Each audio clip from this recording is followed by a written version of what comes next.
Hello, my friends. How are you? Oh, my kitty's doing a little pleasure paw. I like to call it, biscuits, other people call it. My name is Mariah. If you haven't seen any of my videos before, welcome. If you have, a very, very warm welcome back. Thank you for returning, because I know that the topics I talk about are a little cray-cray, but that's okay because I'm here to chat, here to yap, and I would love if you offered me your thoughts in the comments. Let's start a little discussion, because today I am talking about the newly introduced mascot of the Vatican. I guess you would call it of the Catholics, I guess, is their new, sorry, I just hit my knee there, is their new mascot. Her name is Luce, which when I say it out loud, I'm like, okay, got it, Luce. And she's very cute. She's a little anime girl. I will include the link below to what she looks like, but it's just like a little cartoon character, a little anime girl. And yes, her name is Luce, and then they always say Luce, L-U-C-E, which means light in Latin or Italian? No, in Latin for sure. And maybe Italian, I don't know, either way, it means light to the church, to the Catholic Church. They say Luce means light, basically, in every time, every instance that I see her name. Luce means light. I'm like, yes, got it. You're not using it as like L-O-O-S-E for a little anime girl, because, you know, when you say it out loud, it's a little like, okay, there's, I feel like there's definitely other names they could have used, but why would they? Because they know that the true power is with the goddess Sophia, the Gnostic Aeon Sophia, who is Lucifer. And, that my first thought was not like loose in the, street talk kind of way of being a loose woman, but as Lucifer, as Lucifer. And Lucifer is the light bringer. And I don't know if you've seen any of my videos before, but I mention him in almost all my videos because his work has been pivotal to my journey moving forward. And huge shout out to Mr. Lamb Lash. He has his own video. I believe it's called The True Lucifer is Sophia or something like that. I'll link it below, but I totally agree with him. And he has a lot of really good points that I might repeat here. I'm not sure. I watched that video such a long time ago, but it is really great. I think it's called The True Lucifer is the Aeon Sophia. I'm not sure, but it's a great video. And that was also the next thing that came to my mind after, once I saw that they were going ahead and calling her Lucifer, basically, that Lucifer really is not the scary Christian, Abrahamic, Catholic, whatever you want to call it, caricature that the church needs you to believe exists. And the story of Lucifer is basically that Lucifer is a fallen angel from heaven sent down because, he disobeyed God or whatever. Now, if you know the story of the fallen goddess, the Aeon Sophia, the Gnostic story, you know that she falls too. She falls as well. And in the story. And I would argue that this is where they got the story of Lucifer from in the first place, is of the fallen goddess Sophia, the Aeon Sophia. If you haven't seen any of my videos before where I talk about the origin story of our planet Earth, aka how the Aeon Sophia from the galactic core became planet Earth, became Gaia Sophia, you can check out my other videos. I'll link some relevant ones below. You can check out Mr. Lamb Lash. You can check out, I think it's sophianicmyth.org. I don't remember, but he has one website dedicated just to the fallen goddess scenario, where it's actually really cute. You get like a little email every day that's like a little episode of his personal breakdown of the Gnostic texts and how in reality it happened, of the Aeon Sophia falling from and into whatever. So I'll just give you like a little itty bitty rundown because I could talk about it for forever. But essentially, and this is Gnostic cosmology, there is a core called the pleroma. This is the galactic core of our Milky Way galaxy, and this is where the aeons, the creator beings who make life forms in little nucleic acid packages, and then they send them out beyond the barrier of the pleroma, beyond the barrier of the galactic core, through to the galaxy to gestate and gain life, essentially. And they work in male-female pairs. For the purposes of our story, it's important to know that the female, the Aeon Sophia, and her male counterpart, the Aeon Thelete, made the human genome together. They made it in that male-female partnership. Again, they are creator beings. They're not humans. They're something, you know, grander, bigger, like with more potency, more creative power. And because, you know, they gifted us all of the creativity and manifestation and magical things that we do, they come from them. They come from the imagination of the, you can call them gods, I guess, if you like that word, but I like to call them creator beings. Aeons is usually what I stick with, just to not get it mixed up with, you know, all the Christian and Abrahamic hoo-ha out there.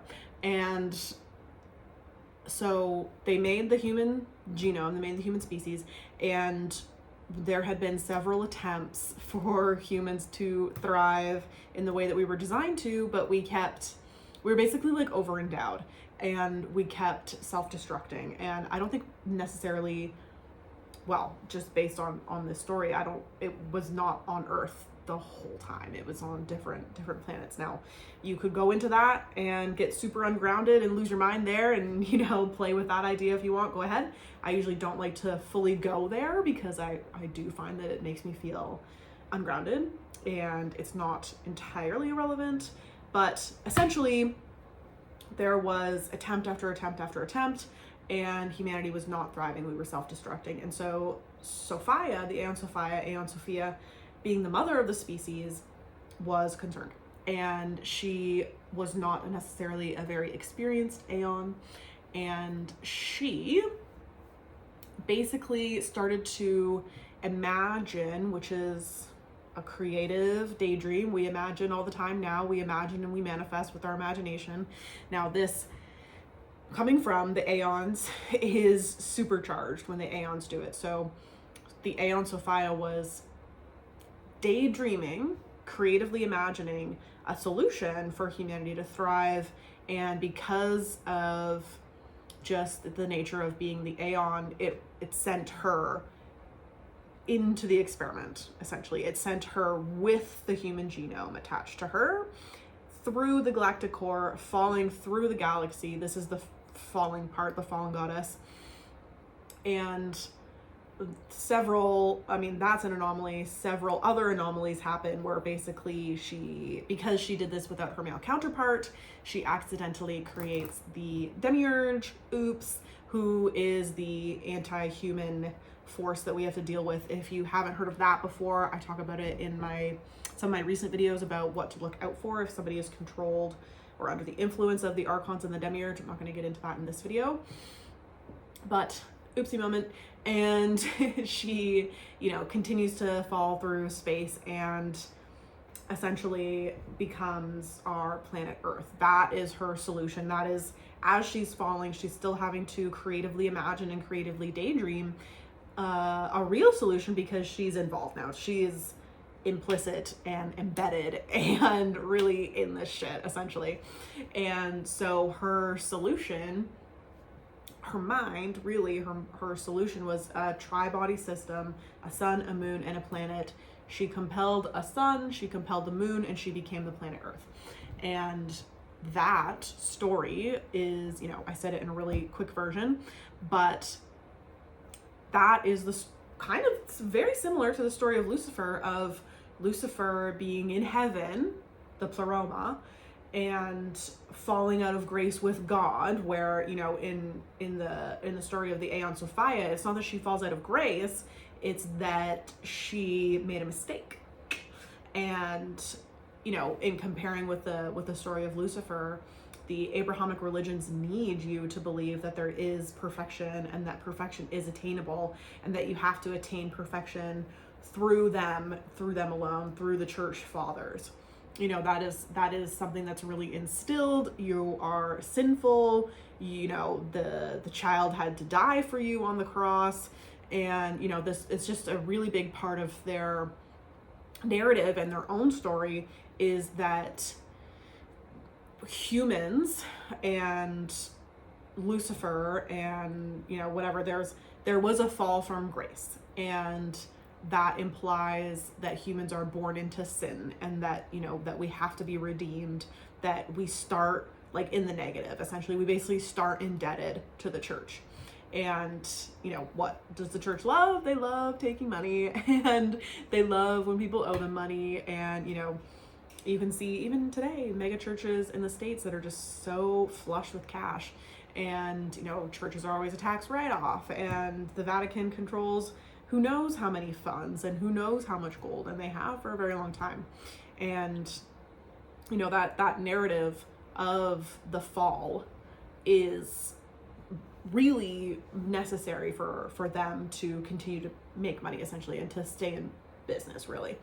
And, you know, also a part of their narrative is that Lucifer is real and is very scary and is this antichrist being that is going to taunt you and tell you that, you know, you have to follow Lucifer instead, and that will just lead you right to hell and whatever. But, you know, what if the church and the Abrahamic religions just took the original Gnostic story and bastardized it? Wouldn't be the first time they've bastardized something, let me tell you that. And I do have some notes here. So that to me is like a real immediate connection of the fallen goddess as Lucifer, as the Aeon Sophia, as, you know, if you've watched any of the Electric Universe theory videos, it's the comet Venus, the goddess, the entrance of the goddess. And that is, my shirt's like everywhere today. That is a huge part of mythology. And, you know, yes, mythology is story, but there are real true themes and guiding stories that humanity needs to remember to awaken certain parts of us. And, you know, the Abrahamic religions and people controlled by the demiurge, the powers that be, let's call them, they don't have the capacity to make newness. They don't have the capacity to create from scratch. They essentially take truth and twist it and invert it and say to you, oh, my version's true, not yours. And then it just becomes like a back and forth, he said, she said. I did that today on the phone. I was like, her. He said, she said moment. And it's because they don't have the capacity to make up a whole new story that would be better, because they don't have the same creative abilities as the Aeon Sophia does, as humans do, that are in tune with the earth and in tune with their own bodies. They need you as a human to look to the church, to look to their God, who is Yahweh, who is the demiurge, Yadabaoth, to look to him for salvation, that you need to be saved. And then, you know, and then the demiurge turns around, Yadabaoth turns around, and because he doesn't have any creative abilities on his own other than mimicry, he just takes the truth and inverts it, which is why you'll see the story of Lucifer is often a male, when it's very important in the story that the Aeon Sophia is female, because she did it all without her male counterpart, which led to the demiurge being like just anti-male, like the opposite of what a good man should be, essentially. And so right away, that's what I thought when I saw Luce. And then, and also, this could either be like a really secret homage from the Catholic Church to the Aeon Sophia, because it's not like they don't know who she is. There's tons of churches around that are dedicated to Sophia. The Hagia Sophia, I think you pronounce the G in that, in Turkey is one of the biggest churches ever, and now it's turned into a mosque.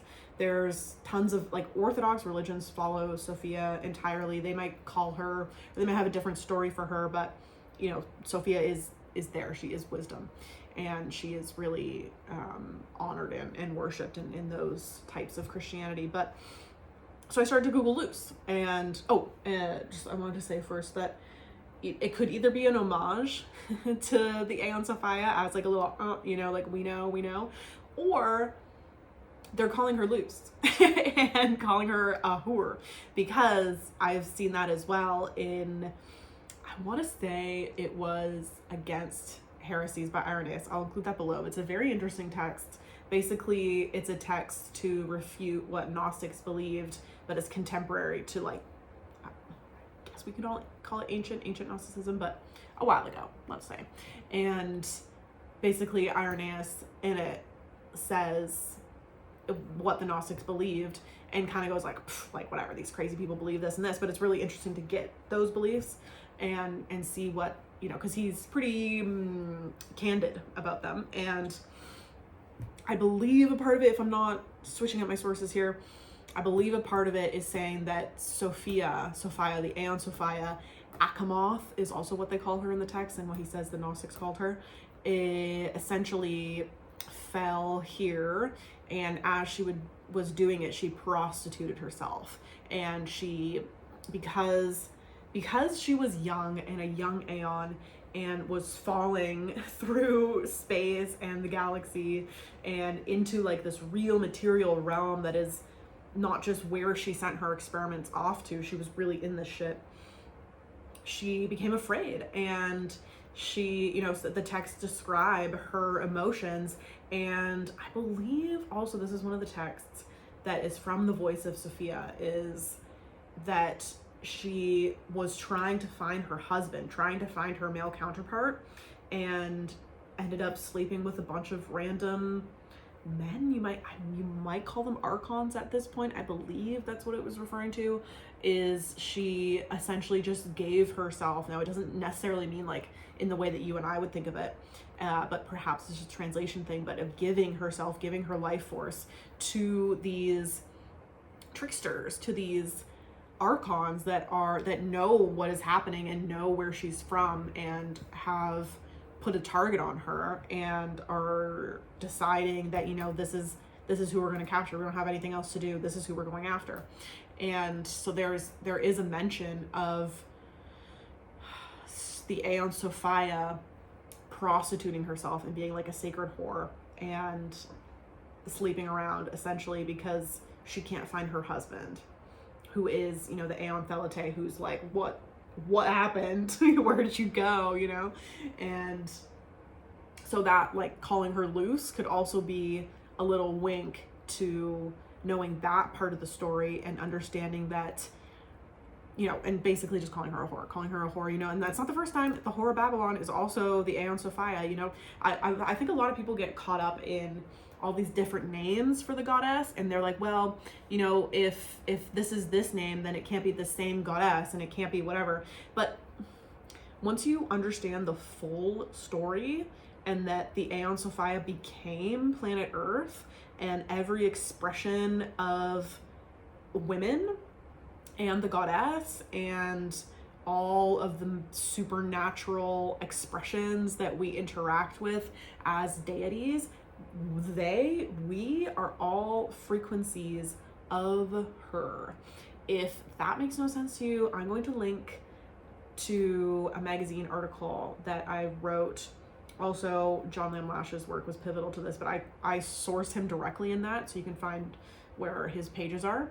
And essentially, the secret of the greater mysteries of the Eleusinian mysteries at Greece was to see physically and understand that the goddess, the mother goddess, the goddess of all life, the earth goddess, who is the Aeon Sophia, is not only animating us and coming through us and giving us life and dreaming us alive in every single moment, she is also the one on the outside of us handing us nourishment and life. And essentially, if you're from the Law of Attraction community and you're watching this video, then you know that you've probably heard the phrase that, like, everything is just you. Well, yes, but take it the next step further. Everything is the Aeon Sophia who created you and she is dreaming you alive in every single moment. And that's why reality is magic. That's why it's malleable. That's why you can turn on your own inner light, because she is the light. She is the Lucifer, the light, the Lucy, the Saint Lucia. That is all, you know. Saint Lucia is it's a Catholic saint. She's always with candles and stuff like that. She's the light, you know. And there is that really huge emphasis on the light with Sophia. She is the white light. She is the white goddess. I don't mean skin color. I mean literally the color white, because that is the full spectrum of all colors. And what else do I got here? She is, you know, even in Hebrew text, I believe this is in the Kabbalah, that the light, limitless light, is called Ein Sof Or. We have Sophia, you know, and Sophia is wisdom, and she is that, you know, we talk about it all the time, that inner light, letting your inner light burn, is awakening the wisdom within you, is awakening the Aeon Sophia within you. It is all the same thing. So when we can access her in nature, we access her within ourselves. And it's like, it's basically a tango, it's a dance, and it's an invitation to step into that even further. And, you know, what else do I have here? Okay, so just specifically, you know, I've talked about how Lucifer is Sophia, and how the Catholic Church doesn't maybe necessarily want you to know that, but they want you to know that they know, if you do know, if that makes any sense, that Luce, which, you know, maybe it is not about the prostitute sense, although I feel like the Catholic Church and the Vatican love their double, triple, quadruple entendres. Put as many entendres in there as possible is probably what they're trying to do. And, you know, her name is Luce, and she's a little anime girl, okay? She's not a boy, she's a girl. The Aeon Sophia is female. And so I was just on the Wikipedia page where you can see a photo of her. I'll include that below, but it says that she has a pilgrim staff for her pilgrimage, aka the journey that the Aeon Sophia made from the Pleroma into planet Earth. And they said that it's a pilgrimage towards eternity, which is the Pleroma. This is where Sophia is from. This is where we're going back to. This is, if you're going to call any place heaven, this is heaven. It is our core. The very core of our galaxy is eternity. That is the light that we're from. We are humans of light. That is very clear in the texts.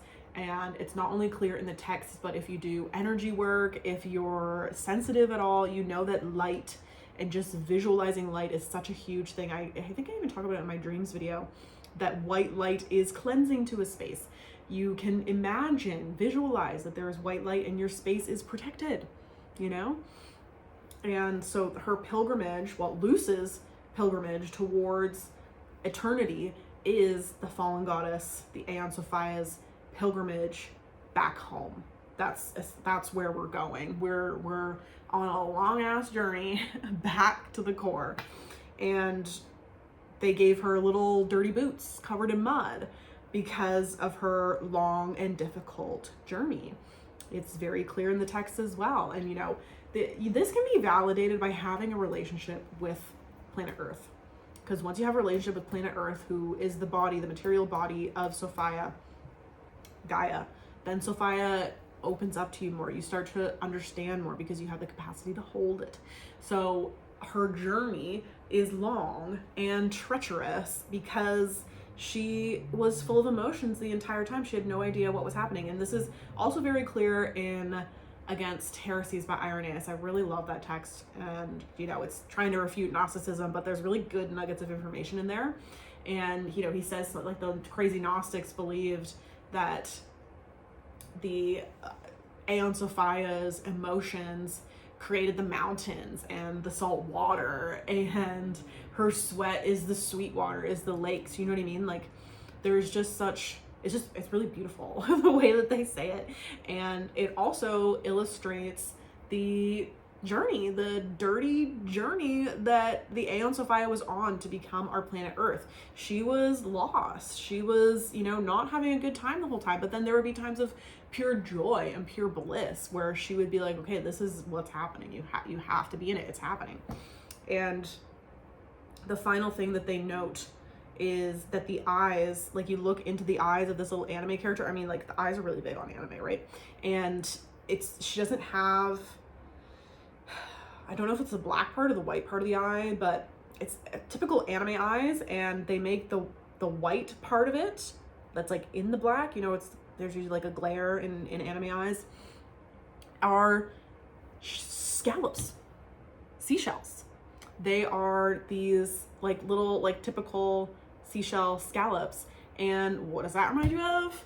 Aphrodite, baby. Aphrodite, the goddess breaching the sea. And, you know, the most typical painting, artwork depiction of Aphrodite is her, you know, the birth of Venus coming from the shell. And again, there we have Venus. I mentioned it in the beginning of my video, more or less, the electric universe theory of the entrance of the goddess Venus, the entrance of the fallen goddess Sophia. It's all the same. It's the same, you know, and this is, again, people get too caught up in the different names that they start to think that there's just all this happening, where it's like, yes, there is a lot happening, because the Aeon Sophia contains multitudes, just like you and me, baby. And, you know, it's not worth it to think that they're all completely separate beings. They are separate expressions of the same Aeon, the same goddess, whose sheer capacity, sheer size is too much for our brains to handle. And each culture has our own visual of her that then becomes real. It's like a, you know, like I said, it's a two-way street. It's a tango where we're seeing the goddess, she's seeing us, and morphing to what we see, and, you know, back and forth. It's observation theory as well. I got some physics thrown in. All this stuff really comes together, and like, yes, it does. I think it makes sense, but there's a lot of little pieces where you have to just kind of, you know, include it all, where if you have, you know, an Abrahamic background, then it's not all going to fit, and not all truths are going to fit, and you're going to have to say, oh, my God said that this doesn't count, or that this doesn't matter, and blah, blah, blah. And it's like, well, your idea of creation should be able to hold nuance and mistakes and anomalies and beauty and horror and, you know, all of these things all at once, when, you know, that story of creation really doesn't. It just says, don't ask, basically. Don't ask, don't know. And yeah, so I thought that the little nod to Aphrodite was, again, like, one, the Catholic Church is calling her the Aeon Sophia prostitute. We've established that. Calling her Lucifer, and we know that the Aeon Sophia is Lucifer, is the fallen goddess. They just love to invert because they don't have any creativity. And they've also said that they've given, you know, they paid homage to Aphrodite in her eyes, in her eyeballs, you know, they say that they're shining seashell eyes, shining eyes, you know, and that's something else that we see in the ancient Egyptian depictions of their deities, their gods and goddesses. They often have shining eyes, and shining blue or white. And I think I've got some tweets on that, but in my perspective, that is a little mystery, wink, wink, nudge, nudge to each other, that they have seen the white light. They have seen the body, the real material body of the Aeon Sophia, not just as planet Earth all around us, but there is a way to see her material, the material body of the Aeon Sophia, and she is a white, effervescent light. She might dance for you, she might engage with you. And I'll admit, I haven't seen her in the typical Eleusinian, ancient Egyptian mystery cult rites, but I will say I have seen a dancing woman of light while taking DMT with a shaman, and it was incredible. It changed my life, and it was really beautiful, you know. And it was like there is this realness, this aliveness of reality that is just beyond the visible spectrum. So when we access more of it, I believe telling other people that have done it too is, you know, you do that through symbols that only they would get, like shining eyeballs and seashells in the eyes, things like that. Just little, you know, little things where if you're a part of it, you get it. If you're not, then whatever. It was also revealed, now you can say what you will about this because I know there's different ways to play the numbers and stuff like that, but it was revealed yesterday on October 28th, 24. Now I wrote the date out like 10/28/24. I understand it's 2024, but this only works if it's 24. So it's just, you know, numbers are numbers, but I thought it was interesting. So if you do 10/28/24 and reduce it, you get 10/10/6. And then that's 116, which is 8. And 8 is the number of Sophia. I mean, she can call her like all the numbers if you want, but one of the Gnostic texts, and Lamb Lash goes into this on one of his videos somewhere, that the 8th heaven is Sophia's. It's hers. There are the false heavens, 1 through 7 of the archons that are essentially just keeping you still trapped in material unfulfillment. Basically, it's just mimicry. It's not like it's not the real deal, let's say. But once you make it past the 7th and into the 8th, that is Sophia's realm. That's where she, you know, I think the text is called the Discourse on the 8th and the 9th. And it's like, once you make it into the 8th, that is Sophia's number. And it's also, you know, the infinity symbol. And in the mystery cult, you would be in groups of 8 and 8, so 16, to witness the goddess in these trances and see the white light, the body of the Aeon Sophia. The number 8 is huge in Gnosticism. It's very useful, and it's a direct nod to the Aeon Sophia, specifically the Aeon Sophia. And, you know, even with the number 8, we see hourglass, and, you know, women have an hourglass shape, and she is here in the form of woman. She is here in every single woman, and that's why women have the ability to create. And, you know, even a womb, sometimes you can see it as the 8. That's also the chalice. You know, there's just all these different meanings, and I thought that was interesting as well. You know, you could say the numbers aren't right and do whatever, but this is just kind of what I was spitballing earlier. You know, so I think that was all my notes, all the things I wanted to touch on. But, you know, of all the names you could have given her, of all the names, the Catholic Church just has to be like, like, we know, and there's lots of people that don't know. And, you know, I don't know if it's a good or a bad thing. I really don't. And maybe it's not to be categorized as such. Maybe this is, you know, Gnostic sabotage. This is just, you know, maybe Sophia decided to take over the mind of that person and say, no, you're naming her Luce. Doesn't matter if it sounds like she's a whore. Doesn't matter if she sounds like she is actually Lucifer. It doesn't matter if whatever, you know.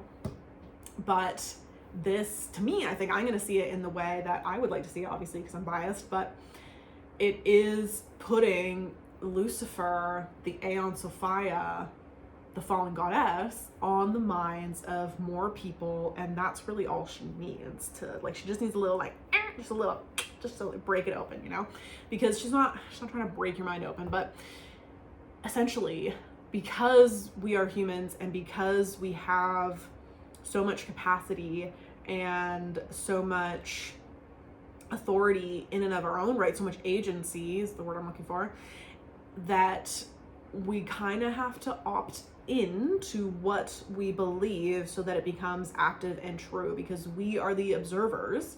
We're the observers that make things real. You know, humans are very important. Humans are the reason why Earth is here, if you're going to follow what I believe. And humans are the reason why reality is even constructed in every single moment, because of our observation of the dream within the dream of the Aeon Sophia. If the dream stuff sounds crazy to you, check out my dream video, because I go into it, why it's a dream, how we know it's a dream, because reality is malleable. And, you know, I'm just gonna say that little Luce of the Vatican is a part of the dream of the Aeon Sophia and the part of her waking us up within the dream. We are meant to be awake with her. We are meant to be lucid. Hey, that's a good one. See, we got somewhere. We are meant to be lucid. Man, I wish I thought of that at the beginning. Oh well. We are meant to be lucid within the dream of the Aeon Sophia so that we can reach who is dreaming us alive. We can then understand that it's like a handshake moment where she can be like, okay, you ready? And then we can be like, yes, I know who you are. I know where you are. I know how you are in my life and what you are to me. So that the next step we can take is her aligning opportunities that we would never be able to think of on our own, that we would never be able to be on the minds of all these other people without her coming on the other end of it. Essentially, it's like we take a step and she into what we want, and she is the reality that's built, but we have to observe it. Essentially, it's literally like a lucid dream. I explained this in my other video too, that when you're in a lucid dream, I just love it, loose. When you're in a lucid dream and you're thinking, okay, I want an apple, and then it's in the dream and you know you're lucid, you turn around and then there's an apple and you grab it, you know? It's instant for us in our own minds, and all of that is our mind. All of the members in there are of our mind.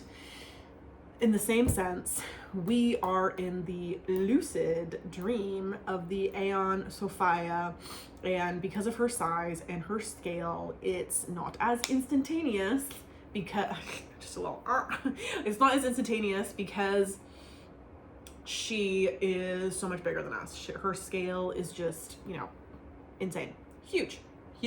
So for us to interact within her dream, her construction of that reality, maybe it is instant in that moment, but usually takes like some time, right? Like if you're manifesting, if you know how to manifest like I do, then I like to set my things like way into the future. Like maybe I'll do a journal entry and date it for a year, and like that's what I want to happen.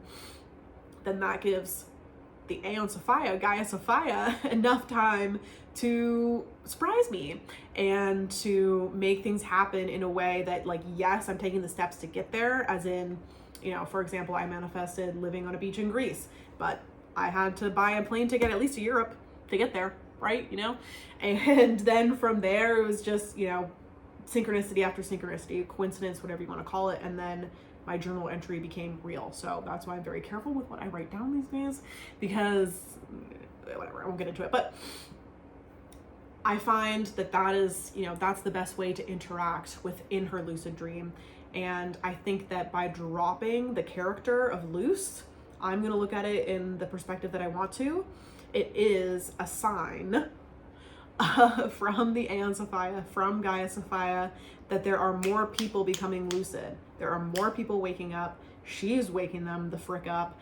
And she just literally just being on the minds of people in this little Luce character.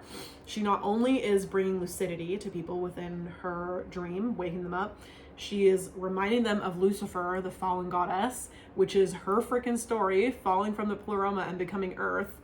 It's like all these little things where the Catholic Church might be calling her a whore for whatever reason, but she can use that. She can use it to get on the minds of her dearest creation, humans of light. We are literally humans of light. That's what we are called.